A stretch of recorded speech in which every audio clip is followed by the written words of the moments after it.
ఎట్లా ఉందన్న Jubilee hills పరిస్థితి? ఇప్పుడు ఆల్రెడీ బీఆర్ఎస్ ప్రకటించింది అభ్యర్థిని, మరి కాంగ్రెస్ నుంచి నవీన్ యాదవ్ అంటున్నారు, అటు మైనంపల్లి కొత్తగా పేరు వినిపిస్తూ ఉన్నది, అంజన్ కుమార్ యాదవ్ అంటున్నారు, అంటే రకరకాల పేరు అనేది ఎట్లా ఉన్నది? అసలు ఎవరికి హోప్ ఉన్నది? ఎట్లా ఎవరు కాంగ్రెస్ తరఫు అంటారా? మొత్తం ఓవరాల్గా అయితే బీఆర్ఎస్ నుంచి అయితే మాగంటి సునీత మేడంకు అభ్యర్థి కన్ఫర్మ్ అయింది సార్.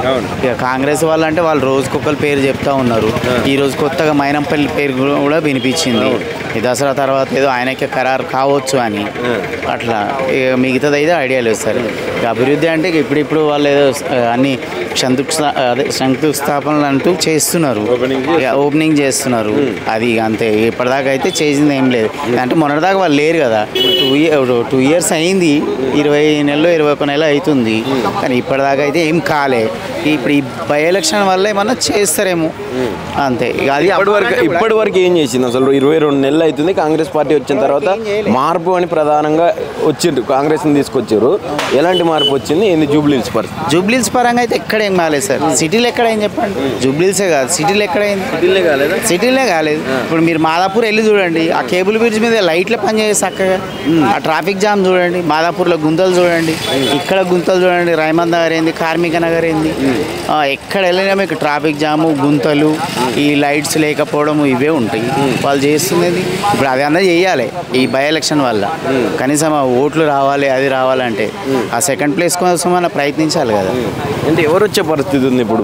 బీఆర్ఎస్ కాంగ్రెస్ ఎట్లా ఉంది? పక్క బీఆర్ఎస్ వస్తుంది పక్క. అంటే ఒక 3-4 మంత్రులు ఇన్ఛార్జ్గా తీసుకున్నారు జూబ్లీ హిల్స్ని కాంగ్రెస్ నుంచి. వాళ్ళు ఇప్పుడు మీరు చెప్తా ఉన్నారు అంటే రోజు జూబ్లీ హిల్స్ నుంచే కనిపిస్తున్నారు ఎవరో ఒకరు మంత్రి, ఓపెనింగ్స్, శంకుస్థాపనలు అనుకుంటా. మరి ఎఫెక్ట్ పడే అవకాశం ఏమన్నా లేదా? వాళ్ళు ఏమైనా చేస్తే రోడ్లు వేయాలి సార్. ఇప్పుడు ఆ రోడ్ల వల్ల ఏమన్నా ఓట్లు రావచ్చు.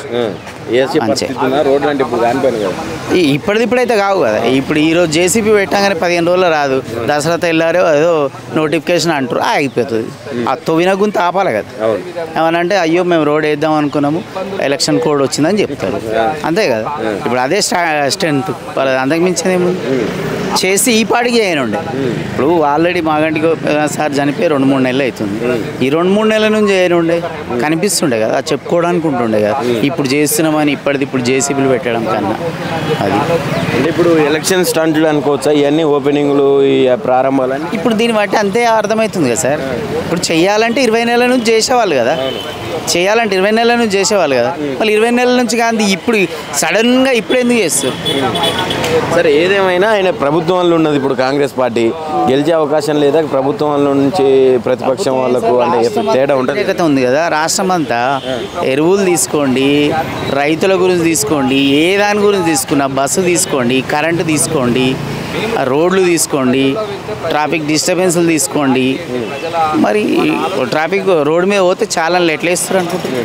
ఒక్కొక్కరికి 1000-50 చాలని ఎవడు కట్టుకుంటాడు? ఎవడని కట్టుకుంటాడు సామాన్యుడు? ఎవరు ఆ బస్సు? ఇప్పుడు మనం బస్సు వెళ్ళాం, చెక్ పోస్ట్ పోమా సార్? చెక్ పోస్ట్ పోమా? చెక్ పోస్ట్ అయితే పోతాం, అమీర్పేట పోతాం, ఇక్కడ మాదాపూర్ పోతాం కదా. ఎక్కడ పోయినా చాలని లేస్తాను. ఇప్పుడు నా బండి మీద 12,000 ఉన్నాయి 20 నెలల లోపట. అది అంతకుముందు కూడా కాదు. ఇక వాడు ఏం చేసుకొని బతకాలి? నేను పోతే ఏదైనా డ్యూటీకి పోతే ఏం చేసుకుంటా? 1000-1500 సంపాదిస్తాను. 1000-1500 దగ్గర 1300 చాలని వేసి ఎడగడతారు. ఏదో ఆఫర్ ఇస్తాము, అది ఇస్తామంటే అది ఇచ్చుడేందుకు, ఏసుడేందుకు అట్లా. ఎట్లుందని ఓవరాల్గా కాంగ్రెస్ పరిస్థితి? ఇప్పుడు ఈ ఎలక్షన్స్ గురించి కొంచెం పక్కన పెట్టినా కూడా 22 నెలలు అవుతుంది దాదాపుగా, అంటే 2 సంవత్సరాలుగా వస్తూ ఉన్నది. ఇప్పుడు కొత్తగా అంటే ఫస్ట్ వాళ్ళేమో ఒక గ్యారంటీ కార్డు అని చెప్పి వాళ్ళు ఇచ్చారు, దానికి ఇప్పుడు ప్రతిపక్షం కూడా ఒక బాకీ కార్డు అని చెప్పి కొత్తగా ప్రవేశపెట్టింది. దాని గురించి అసలు ఎట్లా? కేటీఆర్ చెప్పినట్టు బాకీ కార్డే కదా ఇస్తే, అది బాకీ కార్డు కాదు, వచ్చేసింది. 6 గ్యారెంటీలో మీరు అన్న కాడికి వచ్చినాయి అనుకో. 6 గ్యారెంటీలో మీరు బస్ ఒకటి, కరెంట్ ఒకటి అంటారు. కరెంట్ ఎంతమందికి అయింది సార్? ఎంతమందికి అయింది? ఇప్పుడు ఇక్కడ 0 బిల్ చేసిపోయినా కేటీఆర్, ఇప్పుడు అది బిల్లు వేస్తారు. ఇప్పుడు ఇది బిల్లు 0 బిల్ తీసేటట్టు. ఇక నెక్స్ట్ జిహెచ్ఎంసీ ఎలక్షన్లో కానీ అయిపోయిందంటే మొత్తమే ఎత్తేస్తారు. అట్లా బాకీ కార్డు ఉన్నది వాస్తవం కాబట్టి బాకీ కార్డు పెట్టారు కదా కేటీఆర్ గారు. అదే చేస్తారా? ప్రజలందరూ అగ్రీ చేస్తారా? చేస్తారు. అనుభవిస్తలేరా? అనుభవిస్తున్నారు కాబట్టి చేస్తారు. ఇప్పుడు వాళ్ళకి తెలియకుండా అయితే కాదు కదా. నిజంగా ఇవ్వలేదా కాంగ్రెస్?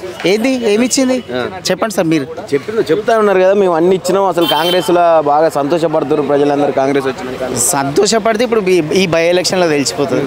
అంటే కంటోన్మెంట్ని వీళ్ళు ఎగ్జాంపుల్గా తీసుకున్నారు. కంటోన్మెంట్లో బై ఎలక్షన్ వచ్చినప్పుడు కాంగ్రెస్ ఎట్లా గెలిచిందో ఇప్పుడు జూబ్లీహిల్స్లో కూడా అదే తరహాలో గెలుస్తుంది అని చెప్తారు. కంటోన్మెంట్ ఫస్ట్ సార్ అప్పుడు ఫస్ట్ గెలిచిన 2-3 months లోపే కదా చేస్తుందేమో అని నమ్మారు, చేస్తుందేమో అని నమ్మారు కదా. అంటే ఆ గ్యారంటీల ఎఫెక్టే ఉండే అనుకోవచ్చు. ఉంటాయి, ఇప్పటికి ఉంటాయి సార్. ఇప్పుడు ఏదో ఇప్పుడు కేసీఆర్ పట్ల ఏదో ఒకటి అది ఇది అని అపనింద వేసి అది చేశారు కదా. వీళ్ళ దాంట్లో అయితే మొత్తం మైనస్ కదా. అప్పుడు రైతులకు యూరియా రాలేదా? మేము కేంద్రంలో లేము కదా, వచ్చింది కదా. వీళ్ళు కేంద్రంతో ఫ్రీగానే ఉన్నారు కదా, మళ్ళీ వీళ్ళు ఎందుకు తెలియలేకపోతున్నారు అట్లా. అంతేగాని వాళ్ళు ఏదో అప్పుడు ఫస్ట్లో మీరు అన్నట్టు బై ఎలక్షన్ అది గెలిచినారు అంటే ఫస్ట్ కాబట్టి ఏమో అధికారంలో ఉన్నది చేస్తుందేమో అని. ఇప్పుడు ఇదైతే 2 ఏళ్ళు చూశారు కదా లైవ్, ఇంకా 2 ఏళ్ళు ఉంటే అయిపోతుంది. ఈ 2 ఏళ్ళలో ఈ బై ఎలక్షన్లనే వీళ్ళు ఈ కవరింగ్ అవుతుంది, ఇంకా ఏమీ చేయరు. ఈ బై ఎలక్షన్లు పోట్లాడడానికి ఏడవైనా 6 నెలలు నడుస్తూనే ఉంటుంది ఎలక్షన్లో. 6 నుంచి 3 నెలలు లొల్లి నడుస్తూనే ఉంటుంది. ఇప్పుడు దానంది అవుతుంది, తర్వాత కడియంది అవుతుంది. ఇక సీఎం అదే పనిలో ఉండాలి. కన్ఫర్మ్ చేస్తురా మీరే? ఏమని కన్ఫామే అది, కన్ఫామ్ చేస్తుడే సార్, కన్ఫామే అది. కడియం కూడా నేను ఎలా ఉండాలి అల్లనే ఉన్నా అని చెప్పి మాట్లాడుతుంది కదా. మళ్ళీ గెలిచిన ఆయన చెప్పాలి కదా రుబాబుగా, నేను కాంగ్రెస్లో ఉన్నా, కాంగ్రెస్ అభివృద్ధి చూసి పోయినా అని చెప్పాలి కదా. చెప్పట్లేదు మరి. అయ్యేదో మేము కప్పుకున్న కండువలని జాతీయ కండువలు కానీ గుళ్ళే కానీ ఒకవేళ నేను నీతో ఉంటే నీతో ఉండాలని చెప్పాలి కదా.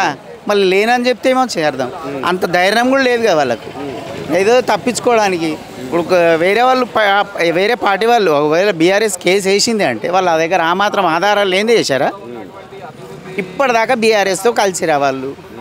దానమే కానీ కడియమే కానీ వెళ్ళిపోయిన 10 మంది కలిసిరా బీఆర్ఎస్ పార్టీలకు. ఎప్పుడన్నా కనీసం తెలంగాణ భవన్కి వచ్చారా? అంటే ఈ 2 సంవత్సరాలు ఓవరాల్గా ఈ ఇంకా మిగిలినటువంటి ఒక 2-3 సంవత్సరాలు కాంగ్రెస్ ఈ బై ఎలక్షన్ల మీదనే తిరగాలంటావు? పక్కా సార్, పక్కా. ఇప్పుడు ఈ నోటిఫికేషన్, ఇప్పుడు స్థానిక సంస్థల ఎలక్షన్ ఉన్నాయి, దీనికి 3-4 నెలలు వెళ్ళిపోతుంది. తర్వాత బై ఎలక్షన్ మళ్ళీ ఒకటి వస్తుంది, ఒకటి ఇద్దరు అనేలోపు కూడా మీకు ఈ 2 ఏళ్ళు వెళ్ళిపోతుంది. ఇక మిగతా 2 ఏళ్ళు ఆ 1 సంవత్సరం ఎవరు నమ్ముతారా? ఇన్ని రోజులు చేయండి, ఇప్పుడు ఇంకేం చేస్తాడు? ఇక 4 ఏళ్ళు ఇచ్చి అయిపోయింది నాయన అంటారు. పక్కా ఇక మళ్ళీ మూలకు కూర్చుని పెడితే 10-20 ఏళ్ళు రాకుండా పక్కా గుణపడడం చెప్తారు. కాంగ్రెస్కి అయితే మళ్ళీ ఛాన్స్ లేదు జూబ్లీహిల్స్ గడ్డ మీద. చెప్పండి, ఇప్పుడు రేవంత్ రెడ్డి చెప్తున్న లెక్క ప్రకారం, రేవంత్ రెడ్డి సార్ మాట్లాడుతున్న లెక్క ప్రకారం అయ్యే ఛాన్స్ ఉందా? వేరే ఎవరన్నా ఉంటే కనీసం ఇంత అగ్రెసివ్గా వెళ్ళకుండా చేసేవాళ్ళేమో. కానీ ఎవరికి ఇచ్చే పరిస్థితి ఉంది అసలు? ఇప్పుడు కాంగ్రెస్ నుంచి కూడా 3-4 అభ్యర్థులు ఉంటారు. ఏమో ఈరోజు చూస్తే టాక్ మైనంపల్లికి ఇస్తారేమో అని అనుకుంటున్నాను. మైనంపల్లి ఇప్పుడు కొత్త పేరు ఈరోజు ఫ్లాష్. ఆయన ఏదో మాల వేసుకున్నాడంట, ఈ 4-5 తారీఖు నుంచి దిగుతాడంట.